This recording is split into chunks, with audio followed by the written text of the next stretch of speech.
Hello friends, welcome to my channel modern Gurukul. आज की session में हम लोग जो कोलबर्ग का नैतिक विकास का सिद्धांत है उसके बारे में चर्चा करेंगे, उसको देखेंगे। सीडीपी से रिलेटेड इसी तरीके की अन्य वीडियो को देखने के लिए आप हमारे चैनल को सब्सक्राइब करें और इनको शेयर करें। सबसे पहले बात करते हैं लॉरेंस कोलबर्ग की।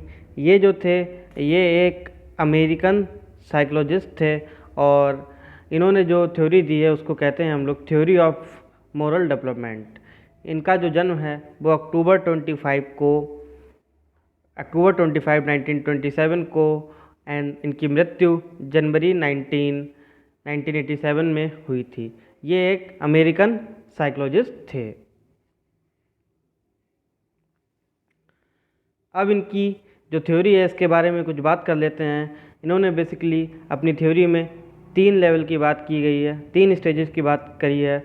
उन्होंने कहा है कि जो बच्चे होते हैं वो 3 स्टेजेस में ग्रो करते हैं, बट उन स्टेजेस के अंदर कुछ लेवल दिए गए हैं। टोटल यहाँ पर 6 लेवल हैं। आपसे एक क्वेश्चन पूछा जाता है सीटेट या अनटेट एग्जामिनेशन में कि अगर कोलबर्ग की हम थ्योरी की बात करते हैं तो वहाँ पर स्टेजेस हम लोग को कितनी देखने को मिलती हैं। तो अगर स्टेज की बात आए तो आप कहेंगे कि स्टेजेस तो 3 होती हैं, लेकिन अगर हम लेवल की बात करते हैं तो इनके लेवल 6 होते हैं। ठीक है, बेसिकली हर एक स्टेज के अंदर 2 लेवल होते हैं, लेकिन जो है जब हम इनको टोटल देखते हैं, कंबाइन देखते हैं, तो हमारे पास लेवल जो हैं वो 6 हो जाते हैं और स्टेजेस जो हैं वो 6 हो जाती हैं।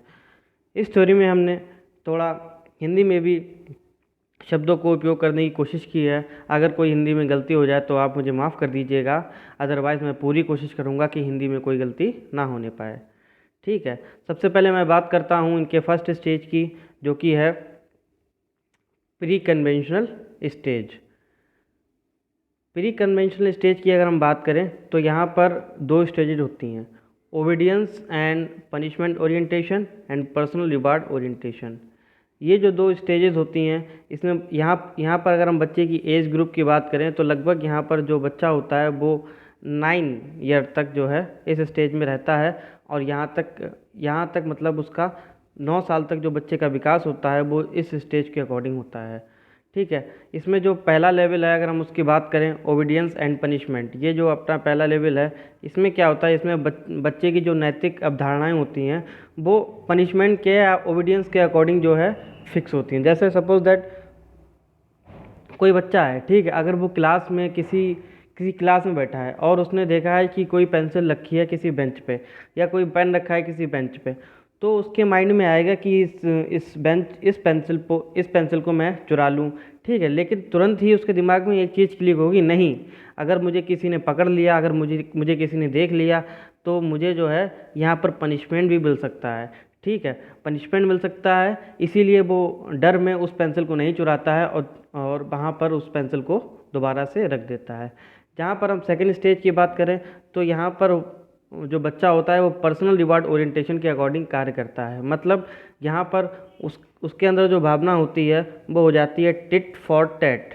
टिट फॉर टैट का मतलब आपको पता होगा, जैसे को तैसा। मतलब अगर कोई उसको इम्पोर्टेंस देगा तो वो बच्चा भी उसे इम्पोर्टेंस देगा। आपने देखा होगा छोटे बच्चे होते हैं वो अक्सर लड़ते हैं, झगड़ते हैं, वो कहते हैं कि देखो मैंने तुम्हें ये कल चीज़ दी थी ना, आज तो मुझे अपनी चीज़ दो। ठीक है, इस तरीके की जो ये पोजीशन होती है ये यहाँ पर कोलबर्ग के अकॉर्डिंग स्टेज 1 में और लेवल 2 में बच्चों के अंदर आती है।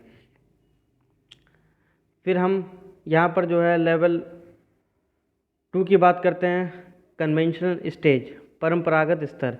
यहाँ पर क्या होता है, यहाँ पर 2 लेवल होते हैं, एक तो होता है good boy good girl orientation और law and order maintaining orientation. इस एज ग्रुप में जो बच्चे आते हैं वो अर्ली एडोलेसेंस के होते हैं। अगर हम बात करें तो 9 से, ठीक है, 14 या 15 साल के जो बच्चे होते हैं वो इस एज ग्रुप में आते हैं। ठीक है, अर्ली एडोलेसेंस के जो बच्चे होते हैं वो इस एज ग्रुप में आते हैं। ठीक है, अब यहाँ पर हम देख लेते हैं कि इन लेवल में उन्होंने क्या बताने की कोशिश की है। ठीक है, तो इनका जो सेकंड लेवल है उसके सेकंड स्टेज के फर्स्ट लेवल के अकॉर्डिंग जो बच्चा होता है, जो उसकी नैतिक अवधारणाएं होती हैं, वो एज ए गुड बॉय या as a good girl orientation के अकॉर्डिंग होती हैं।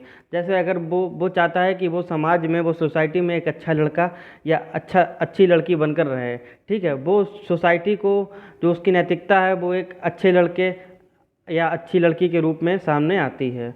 ठीक है, अगर हम यहाँ पर बात करते हैं इनकी थर्ड स्टेज की, ठीक है, थर्ड स्टेज की नहीं, स्टेज सेकंड लेवल 2 की, law and order maintaining orientation.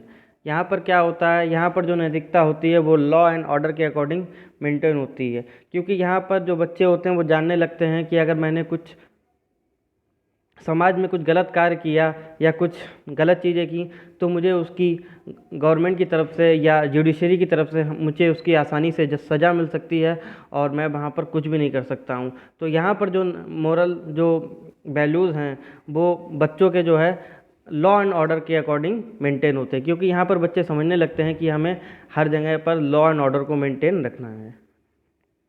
यहीं पर अगर हम बात करते हैं थर्ड पॉइंट की, थर्ड स्टेज की, तो यहाँ पर जो है इन्होंने 2 लेवल दिए हैं, एक है social contact and individual rights, और इसका जो सेकंड लेवल है वो है यूनिवर्सल एथिकल प्रिंसिपल।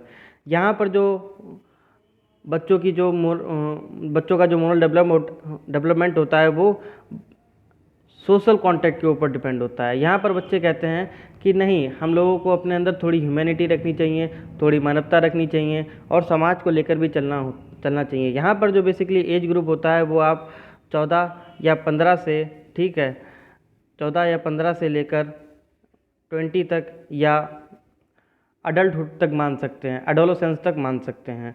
ठीक है, यहाँ पर जो बच्चे होते हैं उनकी जो नैतिकता होती है वो सोसाइटी के अकॉर्डिंग होती है और वो चाहते हैं कि हमारे आसपास ह्यूमैनिटी बरकरार रहे।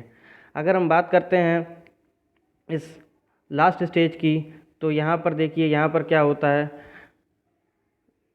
इस लास्ट स्टेज की बात करते हैं तो यूनिवर्सल एथिकल प्रिंसिपल। यहाँ पर बहुत कम ही लोग पहुँच पाते हैं। ये एक ऐसी स्टेज है जहाँ पर हम लोगों ने अपने फ्रीडम फाइटर्स को और जो अपने पास्ट में राजनेता रहे हैं उन्हें देखा है। जैसे नेल्सन मंडेला, नेल्सन मंडेला ने क्या किया था, उन्होंने जो है रेसिज्म थी जो वहाँ पर ब्लैक और वाइट को लेकर, उन्होंने उस चीज़ को सोसाइटी से हटाना चाहा। और अगर हम अपने महात्मा गांधी की बात करें तो उन्होंने भारत से जो ब्रिटिश राज है उसको हटाने की पूरी कोशिश की और उन्होंने अपने कार्य को अच्छी तरीके से किया भी।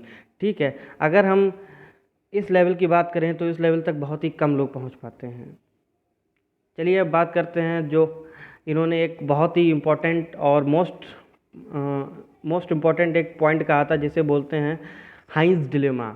ठीक है, हाइंस डिलेमा मतलब क्या होता है, हाइंस की दुविधा। ठीक है, बेसिकली ये एक स्टोरी है। ठीक है, इसके बारे में मैं आपको बताता हूँ। हाइंस कौन था? हाइंस एक व्यक्ति था। ठीक है, तो ये उसकी वाइफ थी। ठीक है, ये काफ़ी क्रिटिकल थी, इसकी सिचुएशन जो थी वो काफ़ी क्रिटिकल थी और इसको जो है डॉक्टर ने एक दवाई प्रिस्क्राइब की थी जो सिर्फ एक ही केमिस्ट के पास मिलती थी। और ये भाई केमिस्ट के पास गए, ये फार्मा के पास गए वहाँ पर, और इन्होंने जो है इनसे कहा कि आप मुझे ये दवाई दे दो। ठीक है, और ये दवा और कहीं नहीं मिल रही है, कहीं भी नहीं मिल रही है, सिर्फ यही एक ऐसा व्यक्ति है जो इस दवा को जानता है और इस फॉर्मूले को जानता है। ठीक है, तो ये उससे कहता है कि आप मुझे ये दवा दे दो, लेकिन उस दवा का कॉस्ट बहुत था। उस दवा का कॉस्ट आप मान सकते हो $200 था। लेकिन उसमें भी इन्होंने क्या किया, इन्होंने उस कॉस्ट को इसका 10 गुना कर दिया, मतलब $2000 की इन्होंने उस दवा को बेचना चाहा। लेकिन क्या होता है कि जो हाइंस होता है, हाइंस के पास उतना पैसा नहीं होता है, वो अपने घर वालों के पास जाता है, अपने साथी संबंधी के पास जाता है, बहुत करने के पास भी उसके पास कुछ ही रुपए हो पाते हैं। वो दोबारा इस फार्मा के पास आता है, वो कहता है कि भाई मेरे पास इतने ही रुपए हैं, ठीक है, आप ऐसा करिए, आप मुझे ये दवा दे दीजिए, मैं आपको पैसे बाद में दे दूंगा। लेकिन ये जो फार्मा कंपनी वाले होते हैं ये चाहते हैं कि नहीं, मुझे अपनी जो दवा है, जो मेरा फार्मूला है, मैं इससे पैसे बनाना चाहता हूँ, मुझे सारा का सारा पैसा अभी चाहिए। ठीक है, अगर आप अभी ला सकते हो तो दो, वरना कोई बात नहीं। ठीक है, अब हाइंस के दिमाग में ये आता है कि या तो मैं इस दवा को चुरा लूँ, ठीक है, और अपनी बीवी को बचा लूँ, लेकिन अगर मैंने दवा को चुराया, बीवी को बचाया, तो जो है मैं जेल भी जा सकता हूँ। ठीक है, इनकी कुछ डिलेमा है, उसको मैं आगे आपको समझाता हूँ। ये देखिए, डिलेमा मतलब क्या होता है? डिलेमा मतलब होता है दुविधा, ठीक है, दुविधा। दुविधा इन्होंने बेसिकली दो टर्म दिए थे, हाइंस डिलेमा एंड हाइंस रीजनिंग, ठीक है। ये क्या, ये जो कोलबर्ग थे, इन्होंने कुछ बच्चों को इकट्ठा किया था, ठीक है, जिनकी उम्र लगभग ऐसे ही होगी 18 साल तक एज ग्रुप के जो बच्चे थे, ठीक है। अब जो हाइंस था उनके सामने तीन दुविधाएं थी, ठीक है। क्या थी? पहला, Heinz should steal the drug and go to the prison as is unfair.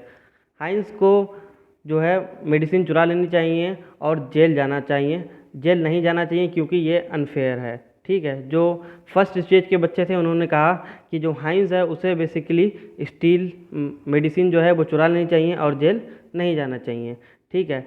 लेकिन जब हम सेकंड स्टेज की बात करते हैं तो सेकंड स्टेज में जो बच्चे थे उन्होंने कहा कि Heinz should not steal the drug but since he would be breaking the law.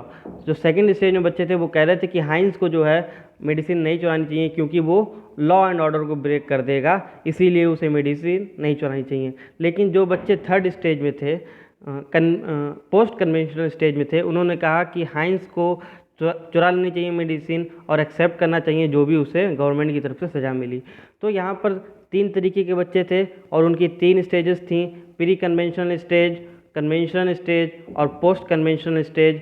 यहाँ पर उन्होंने जो है ये सारी चीज़ें देना चाहिए, ठीक है। अब इसके आपके अकॉर्डिंग कौन सा लेवल हाइंस को करना चाहिए, किस चीज़ को हाइंस को जो है यहाँ पर किस लेवल को यहाँ पर हाइंस को चूज़ करना चाहिए, ये आप हमें कमेंट सेक्शन में बता सकते हैं।